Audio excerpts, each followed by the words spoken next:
So now we are going to Pierre Cox, who will speak about future studies of the interstellar medium in the galaxy near and far.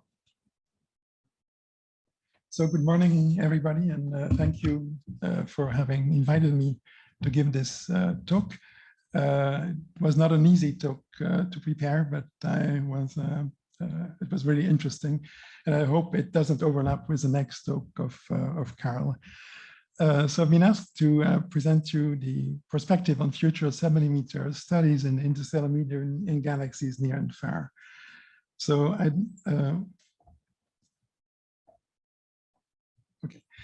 decided to focus on the 7mm interferometers, of which there are 3 today. I mean, NOEMA in the Northern Hemisphere, and then the SMA in Hawaii, and ALMA, of course, in Chile. I think I will first present you some results of what has been done for galaxies far and near, and then we'll try to outline sort of a vision, a dreamy vision, independent of funding, of what can be done in the next decades in the area of the JWST, the VLT, and the SK, just to name some prominent facilities that are going to provide milestone discoveries, I think, in the field of the galaxies near and far. So first of all, a few results. So of course, I cannot not show the beautiful mapping of M51 done with the then Plateau de Beer interferometer and 30-meter in CO120. It really mapped the entire galaxy, the dynamics, and the velocity field. I think that was a wonderful large program, and still a milestone in that field. It has been continued with ALMA, as seen here in a few examples of nearby galaxies, and a large program that is underway. And so all that is the CO. And of course, I mean, there are many other traces, as everybody knows, at the PCMI. And this is one example of various tracers seen in NGC 253. And the basic point here is that each of these tracers is sensitive to different parts of the activity in this complex system that is a galaxy, from the total molecular gas to the photodissociation region, the radio recombination lines, the dense gas, and the weak shocks. So I think that's one example of what can be done in many other systems, and I think it's essential to understand the intricacies of what is happening in a galaxy. Now, if you go in the far universe from redshift 1 upwards to reionization area, one of the big questions, of course, is the question of the galaxy assembly and evolution. And we know that galaxies grow through gas accretion, although the gas supply is currently largely unconstrained observationally. And I'd like to make another point, is that all the simulations tell you that gas had to be fed into these systems from the intragalactic medium and from the filaments, although observationally there are very few constraints that provide you the necessary tools to really understand how these mechanisms work. So a few examples, I mean, from both the IRAM interferometer and ALMA, those are very nice results, and it's continuing of typically redshift 1 or so, 2 main sequence star-forming galaxies by the group of Tacconi, Gensel, and Combe, where you see CO measurements resolved with resolutions of a 0.3 a bit more, where you see the velocity fields, and so that's very important. It takes a lot of time to do it, but it is possible. Of course, you can look at the intrinsic details at very fine angular resolution using the amplification when you have a chance to have this. And this is still one of the best examples because it was done in the long baseline science of verification. A lot of time was spent on this observation, and it's one of the, I think, key results of ALMA at that time. It's SDP 81 at redshift 3, and the source plane provides you a resolution of about a few hundred parsec or so, both in the dust continuum, but also in CO and in the water emission line. That has been described in many papers that are listed here. Another important thing is to do deep fields and to stare for a long time at a piece of the sky. Here, the Hubble Deep Field, which was done with ALMA and a program and started with IRAM, by the way, to do a spectral deep field. So it's called aspects. And here is the continuum map that is, I think, the deepest map ever produced, with a 1 sigma of about 8 microjansky at 1 millimeter. That allowed, in fact, with the detection of the CO lines to derive the evolution of the density of the molecular gas across cosmic time. Large bandwidth is absolutely essential if you want to explore the content of galaxies. And this is a work in progress by Shantao Yang of 2 galaxies. One is a starburst, the other one is an AGN. And you see the richness here of the lines that you see, not only the CO lines, but the isotopes, the isotopologue, CN, CS, water lines, H2O+, etc. And this is only the beginning of this type of studies, I think, which is absolutely essential to go into the studies of the physical chemistry conditions in high Z galaxies in particular.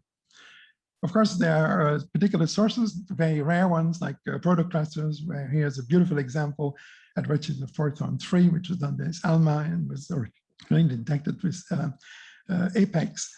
And finally, of course, the goal is to look at galaxies in the epoch of radialization, and the redshift are higher and higher. And this is one example of a galaxy at redshift 9.1. It's a normal galaxy forming about 20 solar masses per year, and here detected in the O3 line.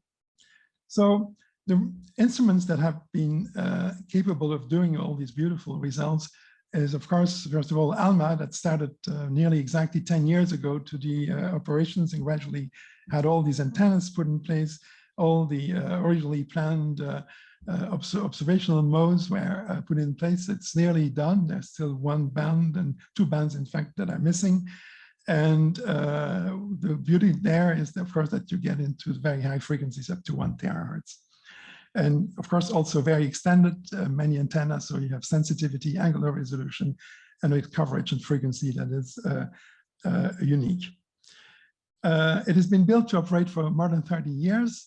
One point here is that the technique that is being in place today is based already on technology that is about 10 years old, simply because ALMA needs a lot of time to be having new technology implemented.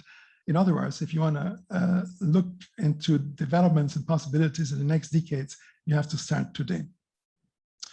NOEMA is also a success story. We are currently, I think, and Karl Schuster will talk about it in his next presentation. And here is just a description of what NOEMA is. I think the 12 antenna will be installed in the at the end of the year. So we're gradually coming at the completion of this wonderful project, and where a lot of new technology has been implemented, allowing to do great science that I just presented here. One of the key points here is not only the number of antennas, but also the increase of IF bandwidth from 8 to 16 gigahertz, and the new flexible correlator that goes with it. But this is just a comparison between the NOEMA receivers and the ALMA receivers. You see that the 3 or the 4 bands that are being protected for NOEMA covered the band 2 to 7 of ALMA. Only the band 1 and the high frequencies are not covered by NOEMA, because NOEMA is on the lower side. One point here is to compare with ALMA is that currently NOEMA has much wider bandwidths than ALMA, as you see here. And for instance, in band 1 of NOEMA, you cover both bands, band 2 and 3 of ALMA.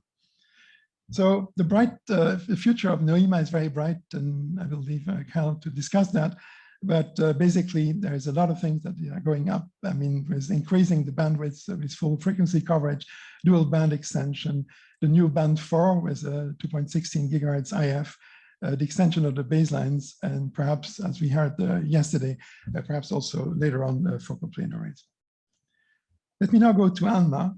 And as you all know, there is a roadmap 2030 that has been put together and is currently actively being worked on to provide ALMA with a development plan for the next coming years and the next decade.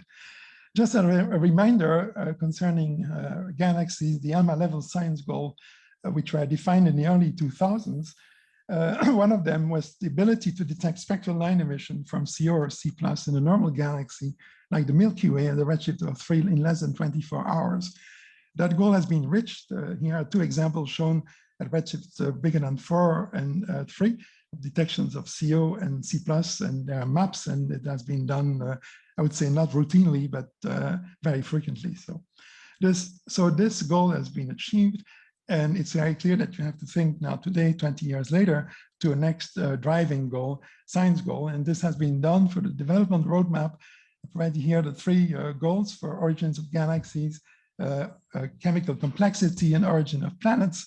Now, if we focus on the origin of galaxies, there it's to trace the cosmic evolution of key elements from the first galaxies, redshift bigger than 10, to the peak of star formation by detecting their cooling lines, both atomic and molecular CO and dust continuum at a rate of 1 of 2 galaxies per hour. I'd like to point out here that the species that are pointed out are essentially CO and C+, but not all the very weaker lines, like the ones that I showed previously that were detected in broadband measurements. So for all these things, you need line sensitivity and bandwidth for the survey speed, and for the origin of planets, you need also angular resolution and bandwidth for the continuum sensitivity. So this is all outlined in the ALMA 2030, and I will sort of go here and the points and make a few comments about what I think should be done in the next decades. So if you summarize the previous goals for the first galaxies, I think I would like to say the ability to investigate the early universe from the formation of metals, so the first stars, to the peak of star formation, and to identify the first galaxies and their image their surroundings, independent of the tracer. So to achieve these ambitious goals, clearly the current ALMA array cannot do it, although it has outstanding capabilities. And to reach the above science drivers, you need to improve the sensitivity, the observing speed, the UV coverage, the image quality, and also the angular resolution. The ALMA roadmap has technical developments to broaden the receiver IF band. In the current document, it's by at least a factor of 2. I know there is a lot of work to increase that factor, and hopefully that will lead to results. Improve the receiver sensitivity, of course, then work on the digitizer and the processing, wider IFs, and the correlator. So all that is work in progress. The second part of the development is currently in studies underway, and it also needs different funding models because it does require a lot of funding. It's increasing the collecting area, focal plane arrays, extending the baselines by a factor 2 to 3 up to 50 or 60 kilometers, and also adding a 25 class single dish telescope. For the last point, I referred to the presentation by Claudia Ciccone later on this morning. So let me now go to my dream world, is to additional 12-meter antennas. I think that adding 12-meter antennas would benefit all science programs. And my point is that if you do something with ALMA, you need really to think about impacting all the science programs and not a niche. And I think that is one of the problems, I think, of the very long baselines. So you increase the sensitivity and decrease the integration time. You improve the image fidelity, and you improve the UV coverage, particularly for the longest baseline configurations. So you can image complex emission for its high resolution, especially high frequencies. One point that I want to make here also is that by adding additional antennas in the concession, there's enough paths for that. You can really sample the intermediate baselines, and hence you can have something which is much more efficient, particularly to use the very long baselines up to 16 kilometers, more than is currently being done. Of course, let's say you add 30 antennas.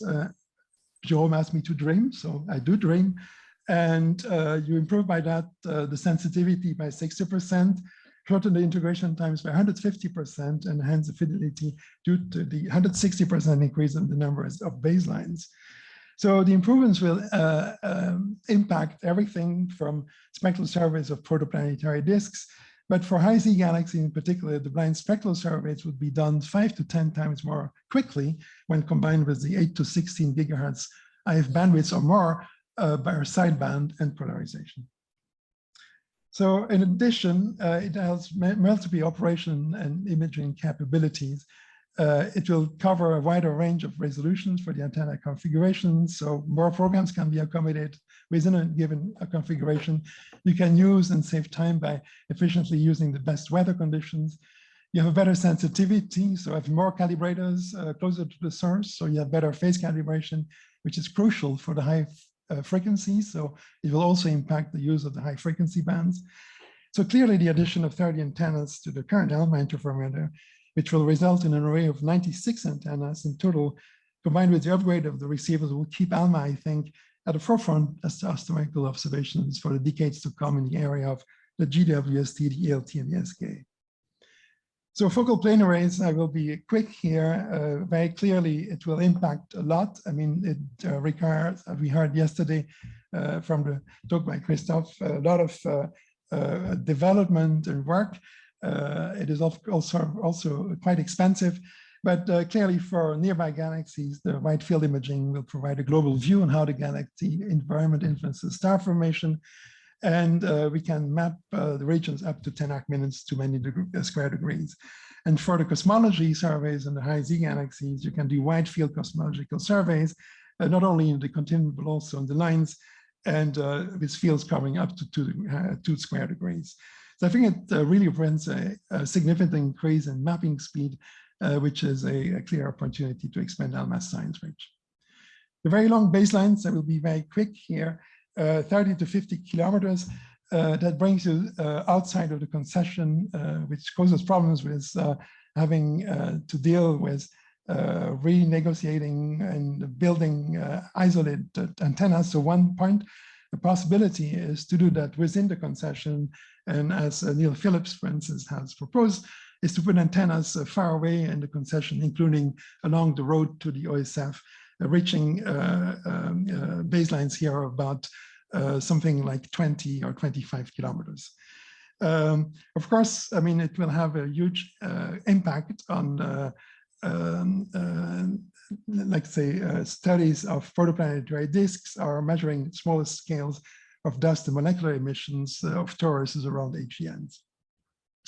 More is given in a nice talk by Neil Phillips in the ALMA workshop 2019. Finally, concluding remarks, and I hope I have time. So first of all, I'd like to make a point here is that 7mm astronomy is and will remain a key window into the physics and the chemistry of galaxies near and far. And although major advances have been made in the last 2 decades, most notably because of ALMA and NOEMA, further enhancements of the existing facilities are needed to make further significant progress. And I showed a few examples, like for instance, the deep field that really pushes the limits of what can be done today to the best, and to go further will require with the current facilities many hundreds of hours to improve it by a factor of 2 or 3 or so. So many of the developments need scientific or technical studies. One example is the focal plane arrays. And in the case of the additional antennas of ALMA, new funding schemes or additional partners are needed. But I don't go into the details here because this is a dream speech. Some developments require also more detailed scientific case. For instance, the extension of the ALMA baselines need to be further assessed to see also whether the number of antennas is required to achieve the requested brightness temperature, and likewise for the focal plane arrays. So my last comment here is that both ALMA and NOEMA will continue to operate for the decades to come. I think one point I want to make here is, on the heels of what I said before, is that NOEMA has an advantage because it has less antennas. It is also a completely coherent institute in the way, in the sense that it has all the expertise in-house, which is not the case of ALMA. ALMA depends on other institutes. And so ARAM can, for instance, lead the technology or adapt new technology or implement it and into their capabilities and lead the way, as it were. So continuous improvements of their capabilities is essential to keep these instruments at the forefront of the exploration of the universe. And so here, I just want to thank you, and I'm open for questions.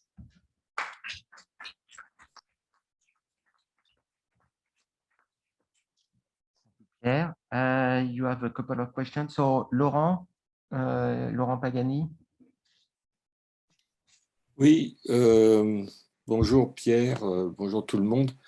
C'est très excitant tout ce que tu me racontes. Oh, sorry, I forgot. We have to speak in English. So it was very exciting. Understood. Yeah, sure. It was very exciting on the scientific side, but I'm very worried that you are completely orthogonal with the GHG problem today. And I was wondering, do you have a measurement of the impact of the contribution of ALMA and NOEMA to GHG? And how are you going to lower it? So, or my worry is when you ask to increase the number of antennas and the capabilities of the backend and so on, you're going to increase largely your GHG contribution instead of diminishing it. So is it really sustainable project? I'm sorry what is the project you were referring to, Laurent, at the beginning? I didn't understand it. Gaz à effet de serre, GHG. What is that?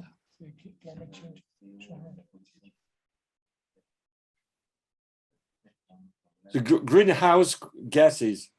Oh, okay. I didn't thought about this. Clearly not. That's why I'm asking. Yeah. But that is independent of the developments. I mean, if it will hit us, it will hit us. But I don't know how to answer that question. Perhaps Jérôme have that. So I have a thought about this. I don't think that we should. I think we should think about greenhouse effect, but we should not think about not trying to do to propose ambitious projects in order to decrease GHG. All the projects in astronomy today are ambitious and are trying to be neutral in this framework. So maybe it's not the case of ALMA today, but there will be the pressure to go to this goal, and so probably it will happen anyway. Okay, so I don't think we have an answer today, but I don't think we should censor ourselves. We should bet. It would be much better to say, okay, let's do it, but let's do it in a way that is neutral in GHG. Okay, questions? Thank you, Jérôme. So let me comment on the second point you made, Laurent, particularly in the increase of the number of antennas. I recall that the original ALMA project was 64 12-meter antennas, and that was decreased because of budgetary considerations. But that was the original goal. And I still think, and when I was at ALMA, I discussed with a lot of specialists on this, is that adding additional antennas, be 30 or 10 or 15, it would be incredibly important, particularly to increase the usage of the intermediate baselines, and also have a greater access to one thing that I think is a key aspect of ALMA is the very long baselines up to 16 kilometers, and also the high frequencies. So I think it's within the concession. I think it's possible if the funding is there, and it will provide ALMA with a very long-term future, and completely in line with all the needs that I have tried to describe in my talk. Claudia? Yeah, so thank you for your talk, very interesting. And I'm wondering if your idea of adding 30 antennas to ALMA is compatible with the reasonable upgrades to the receivers. I think that's a good question. Of course, if you add antennas, you need more receivers. And there is a fundamental question of phasing the development. And that was the reason of my comment before, is that if you plan something for ALMA, if you want to do it in 10 or 20 years, you need to really start today. And it's clear that the current development plan is foreseen for the number of antennas that are currently available within ALMA. And so adding new antennas will add also, I mean, you need to have additional receivers, etc. But if you have the receivers and you have built them, then you can easily replicate them and easily, I mean, if you have the money. Yeah, my point is just, it just makes it harder to upgrade them in the future. But I have also a second question that I think I'm more interested in, is that I was checking the ALMA scheduling for, well, the past 2 years have been pretty bad. But even before, if you compare it with, for example, Apex, I don't know about NOEMA, I don't know the data, but the scheduling is pretty inefficient. And in my opinion, this is what is preventing also ambitious projects. For example, if you have a large program and you have to set the threshold, the goal sensitivities at the proposal stage, and you can never revise them, not even after getting new data, this is really inefficient observationally. So I was wondering if there is a plan to improve this, which would give much more observing time. That's a very valid remark. And I'm not aware, I mean, I don't know if there is currently a plan to improve that. I mean, and not in the secret of the gods anymore, but perhaps somebody has the answer to this. Myself, I don't, but I think it's a very good question. Christophe? Yeah, again, about adding antennas to ALMA. So these 6 antennas you showed and some on the way to the OSF, if they're at 3,000 meter or 4,000 meter height, they would not be as good for high frequency observations. So isn't that a shame to build antennas not for the full 10 bands? I completely agree with your comment. I mean, it's currently a plan. I think it's certainly aimed at the lower frequencies. I mean, it's very clear that at 3,000 meters or a little bit above, you don't have the same conditions that than at 5,000. That's very, very clear. And hence you won't access the very high frequencies. I mean, I've heard also there were plans that I think pushed by the Japanese community to install individual antennas very far away, isolated at about 5,000 meters across the Andes. And that poses all sort of issues. It's very, very expensive, but also you will have isolated antennas that you will only use part of the time. And the question is how to maintain them, what you do with it when they're not used. And I think the way to go again is to really take full advantage of the 16-kilometer baseline, which is already a lot, and fully use that as much as possible. And I think adding antennas within the concession, perhaps also a bit farther away, because there is still room to do that within the concession at 5,000 meters is the way to go. Okay, thank you. I have a comment about what just Pierre said. He said 30 antennas, and there are enough pads in the current configurations to put them. So if you're not increasing the baselines, you could use them fully with the 10 bands. Okay. Any other questions? No? Il y a une question sur Zoom. Okay, it's better not to ask questions on Zooms because I don't see them. No, but it's a hand raised. Ah, with it, Anna. Yes, concerning the correlator, Pierre, the minimum requirement is for 66 antennas, and we put a stretch goal of at least 80 antennas. And I have another comment, which is we strongly recommended to have the new correlator at the OSF, not the AOS. And this will improve a lot the power consumption. So that's in connection with Laurent's comment earlier. That's a very good, thank you for both comments, Alain, and nice to hear you again. I think that putting the correlator at the OSF is a very good idea. And I think in addition to the operations or whatever, I always heard that there may also be effects of the high altitude of cosmic rays and high particles or whatever, high energy particles that may deteriorate the electronics. Yeah, we measured that, and we plan to measure it very carefully. Okay, Again. I think that has been a point There is a of good plan concern for all that. along. Okay. First, thanks, Valentine, for showing me the contributions of Alain.